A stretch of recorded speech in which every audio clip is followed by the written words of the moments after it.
up, everyone? Welcome to this day in Philly Sports History for October 7th, 2024. I'm your host, Jim Montgomery. Welcome to a Victory Monday edition of the podcast.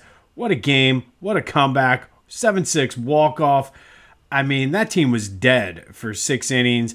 I started questioning the direction of the podcast for the next couple of days because I didn't want to relive any Red October Phillies memories, so I'm sure you wouldn't. But luckily, the Phillies saved the podcast and hopefully their season. I do feel as though the momentum has shifted, and that just the way that game played out. And obviously, there's still a lot of baseball left to be played, but I could certainly see the way that game ended, breaking the Mets' spirit. Obviously, they're going to come out fired up at Citi Field on Tuesday, but man, this series has certainly shifted, and I don't know. Like, that's we'll just start off with the question of the day: are the Phillies back? 267-495-8531. I think they are. The way they played that, because they were patient.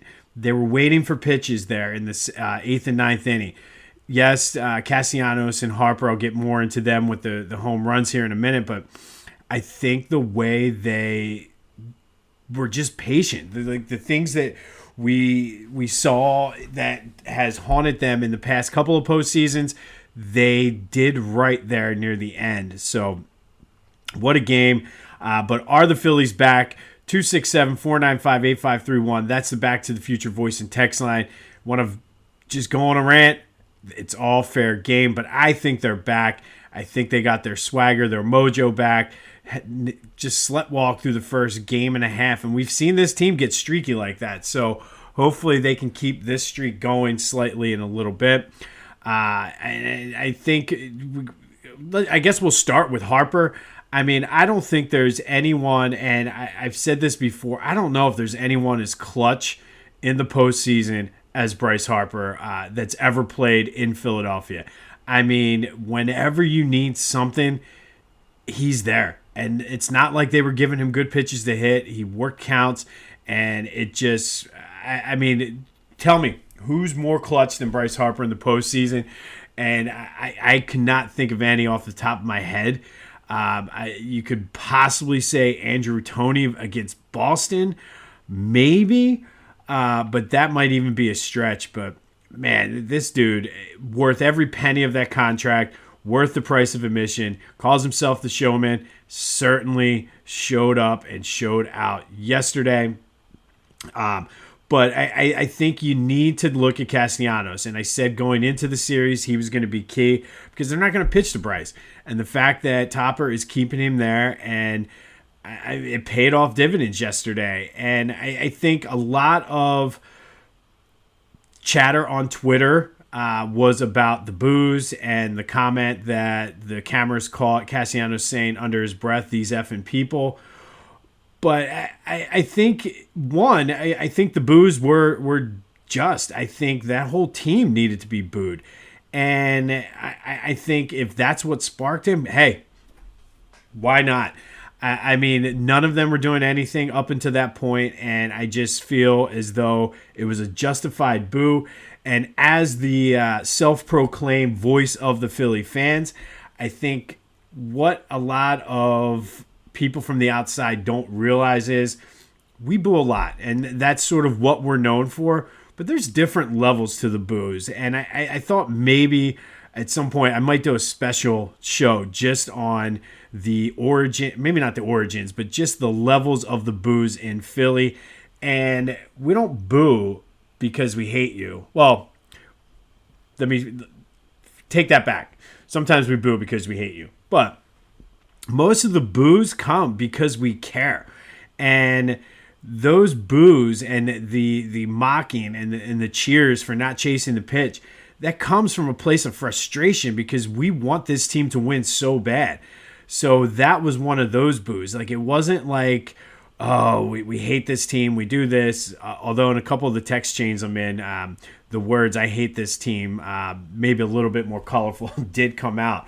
But it was coming from a place of frustration. And I don't think this team in particular doesn't care. And I know they were frustrated too. And they get it. I mean, they absolutely get it. And Castellanos said it helped him lock in and focus more. And we saw what happened. And I do think it's a good idea for a show down the road, the different levels of boos, because there's the apathetic boo, there's the I hate you boo, there's the you suck boo. There's just so many different levels. And that wasn't a you suck boo. That wasn't an apathetic boo. That was a, God, we're here in the same position we've been in, and here goes the offense not performing and going cold. And it was more of a frustration boo, just out of the love for the team, and it paid dividends as Nick Castellanos was the hero once again, captain comeback, whatever you want to call him. I absolutely love it. And I do think the rest of this series, there are the concerns with the bullpen, but I think because of this series and the fact that it's the Mets and it's a division rival, I think you can kind of throw some of those logical things out the window, because the Mets bullpen did not do very well yesterday either. And I think you kind of can throw some of those things out the window. We'll see. It could be a concern, especially because it's Strahm and Hoffman, the two rocks in that bullpen all year. But a win is a win. This whole series, momentum, everything has shifted. I said it was going 5. I still believe that. Although I was texting with my mom yesterday, I really would not be surprised if the Phillies go up there and finish it up in New York. I just feel like that the way that whole thing played out is certainly going to inspire this team and hopefully light a fire under them. We got playoff Nola tomorrow going up against Sean Manaea. Should be another good one. Tuesday at 5. What a weird, odd time for a game, but we'll see. But the question of the day, are the Phillies back? 267-495-8531. Leave a voicemail, send a text message. And to recap yesterday, 55% of you did not think this game was going to play out the way it did, and for 6 innings, it certainly looked that way. But thank you as always for participating in the question of the day. Today, are the Phillies back? 267-495-8531. And I want to mention, and we talk a lot about punchable faces on this podcast, and kind of going through that Mets lineup, they have a lineup full of punchable faces, whether it's Brandon Nimmo, Pete Alonso, even Lindor to a certain extent. They all have punchable faces, and that's kind of what you want in a division rival, especially in the postseason. But I thought I'd throw that out there. They have a lineup full of punchable faces. But tomorrow at 5, Nola versus Manaea. Game 3, the pivotal Game 3. I look for Nola to be outstanding. You know he's going to give up a home run, but I look for him to be outstanding. But what do you think? Are they back? Call me on the Back to the Future voice and text line. Send a text. Whatever you got to do. Let me know what you're thinking. All right, a few quick housekeeping notes. Be sure to follow me on social media, Jimbo_Mott, Twitter and TikTok. On Instagram, at PhillyJimbo. Follow the YouTube channel, subscribe, Jimbo_Mott. Spread the word. I've been saying it. If you're enjoying this, likely you know somebody else who will as well. And if you have any questions or need some information on the Philadelphia Sports Hall of Fame and this year's induction ceremony, everything you need is in the link in the description. That is slowly coming up. Looking forward to that. I have been working on a project for them. Hopefully we will be able to announce that soon as well. So stay tuned. But like I said, best way to stay in the loop is that YouTube channel, Jimbo_Mott.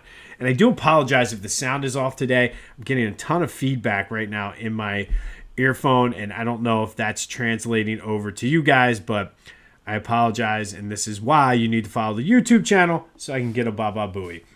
All right, Philly Goat has you covered for Red October. The fans are back. I told you about the block party. Everybody was commenting on the shoes. They have all kinds of shirts.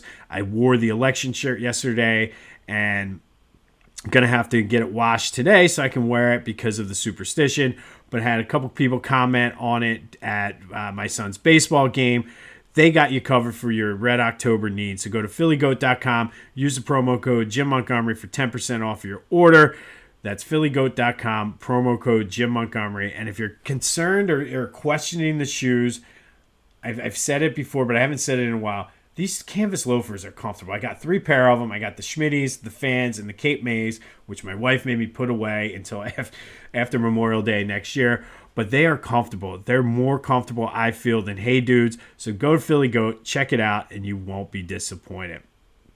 All right, some NFL updates for the Eagles yesterday. Everybody in the division won. Washington, Giants, and the Cowboys all won. And I'm going to say it. I've said it last week. I'm going to say it again. I think Washington's for real.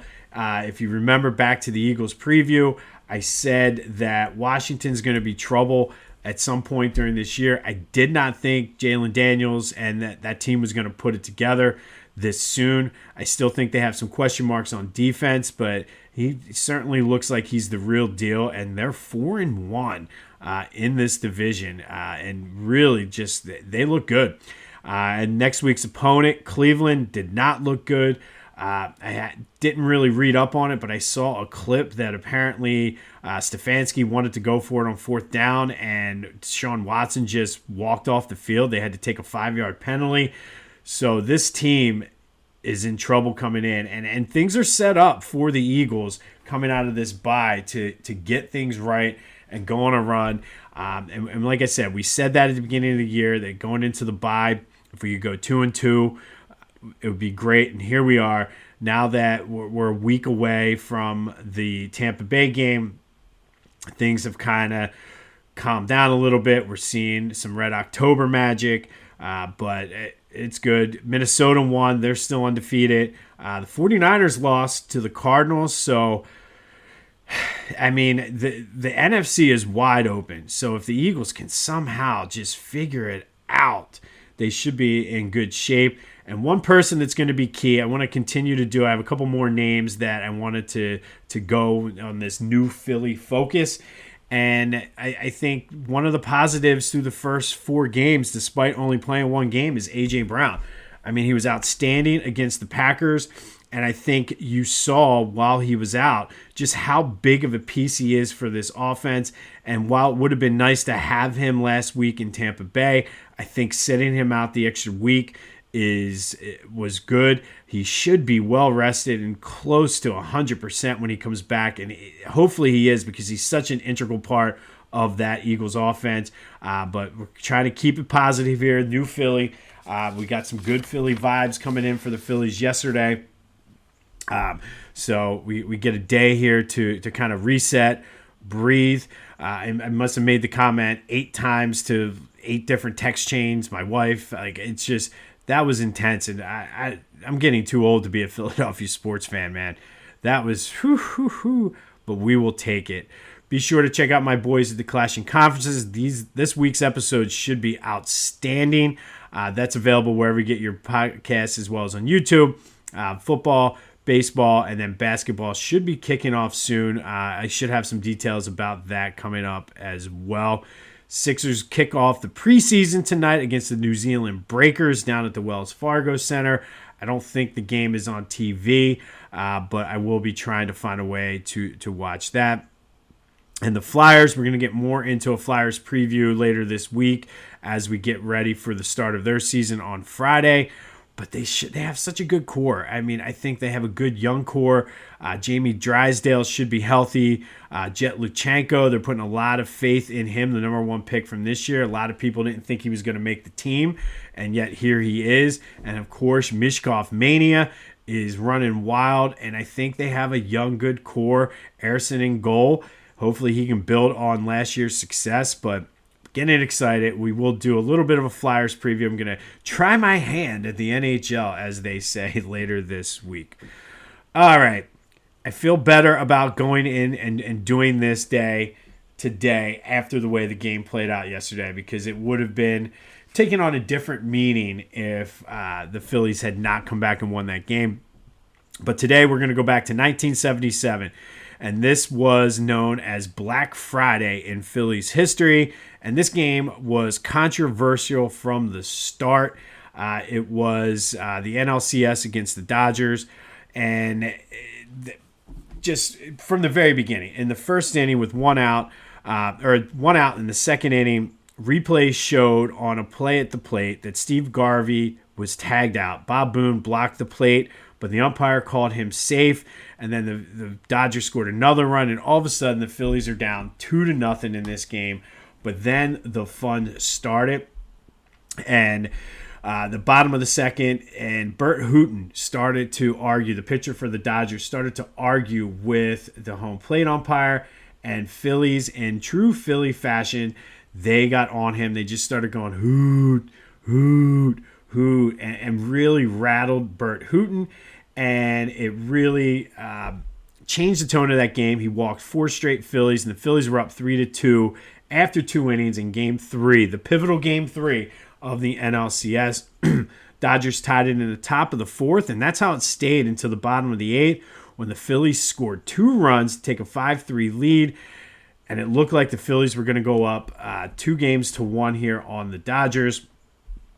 But Danny Ozark made a completely boneheaded move, and I remember my grandfather talking about this, my dad, uncles, and usually he would sub in Jerry Martin for Greg Luzinski in left field for defensive purposes in games like this. You had a 2-run lead, put in Jerry Martin, close it out, and everything was fine. Well, as fate would have it, a ball was hit to Greg Luzinski. It was over his head. He tried to make a running catch. The ball popped off his glove. Manny Mota hit that ball, and then went to throw it to second base. The throw went wild, allowed a run to score, and then it just got chaotic from there. The next batter was Davey Lopes, hit a shot off of Mike Schmidt's knee that bounced directly to Larry Bowe, who fired it to first. I've seen the replays, and it's very hard to tell. It was a bang-bang play. Phillies swore he was out. Davey Lopes was kind of coy about it, even when he coached for the Phillies. Umpire called him safe, and all of a sudden, next thing you know, Lopes scores, and the Phillies lose 6-5 in Game 3 of the NLCS in what became Black Friday. But this game was controversial. Steve Garvey was out, and I did see the replay of that. Steve Garvey was certainly out. Bob Boone blocked the plate. The Davey Lopes play could have gone either way, but it shouldn't have come down to that if Danny Ozark had done the right thing and subbed out Jerry Martin or Greg Luzinski for Jerry Martin. And I don't know. I just kind of imagine. Could you imagine the blowback if Rob Thompson had Kyle Schwarber in left field and something like that happened? He would be skewered. But on this day back in 1977, Phillies lose Game 3 of the 77 NLCS to the Dodgers 6-5 in what became known as Black Friday. I mean, the crowd was into it. They had Bert Hooton rattled. It was just a fun game, and Phillies unfortunately come out on the losing end. They shouldn't have, though, because Danny Ozark, what were you thinking, man? What were you thinking, Danny? All right. Finally, our Red October, great games in Phillies postseason history. We're going to turn the tides a little bit and go a little bit more on the positive route. A lot of people were talking about this the other day because it was the anniversary. Game 2 of the 2008 NLDS at Citizens Bank Park. Phillies-Brewers. Phillies had won Game 1. And this, just an amazing game. 46,208 fans. It was, at that point, the largest crowd in Citizens Bank Park history. Brewers sent CC Sabathia to the mound on 3 days rest against Brett Myers. Brewers got it started early in the first, and then the bottom of the second, Jason Worth and Pedro Feliz went back-to-back doubles to tie the game, brought up Brett Myers, who quickly fell behind 1-2, and then had an epic at-bat. He was fouling pitches off, taking pitches, ended up working a walk against CC, which was huge because there was 2 outs, and that would have ended the rally there. But then Jimmy Rollins walked, and up stepped Shane Victorino with the bases loaded. Boom, grand slam, broke the game open, and that was pretty much it for that game. Brett Myers was outstanding, went 7 innings, 2 hits, 4 strikeouts, and allowed 2 runs as the Phillies won 5-2, and then they would end up winning Game 4 and take that series 3-1. But Victorino's grand slam, Myers at bat, like this game had all kinds of great Philly postseason Red October moments in it. And that's the kind of sort of reminded me of sort of this team, or this team reminds me a lot of that 2008 team. You can never count them out, no matter how late in the game, how many outs, how many strikes. They can never count this team out, just like you couldn't count out that 2008. So hopefully that reignited the magic. That's why I'm glad we talked about 2008 today. But Game 2 of the 2008 NLDS is today's Red October great moment, or great game in Phillies postseason history. On this day in 1977, Phillies lose to the Dodgers 6-5 in Game 3 of the NLCS. Became known as Black Friday. This game had a little bit of everything in it. Controversial calls at the plate, bonehead moves by the manager, the crowd rattling pitchers, and just unfortunately for the Phillies, they came out on the losing end. And I do think that would have been an epic matchup if they would have been able to win this game, because I think if they win this game, they would have won the NLCS and taken on the Reggie Jackson-led New York Yankees. Would have been fun, but it was not meant to be. They'd have to wait 3 years and get Pete Rose, rest in peace, to win that title. All right, let me know your thoughts. Are the Phillies back? 267-495-8531. I'm ready to say it. It's Red October. It's new Philly. Why not us? Let's go. Go to Philly Goat. Get the shoes. Get the shirts. Get ready for the next round of the playoffs. They got you covered. Use that promo code Jim Montgomery. Get some rest today. I know I feel like I went for a walk to get some cardiovascular exercise to build up my heart and lung capacity, because, man, that was intense. This has been This Day in Philly Sports History for October 7th, 2024. My name is Jim Montgomery. Go have yourselves a victory Monday, and until next time, I'll see you when I see you.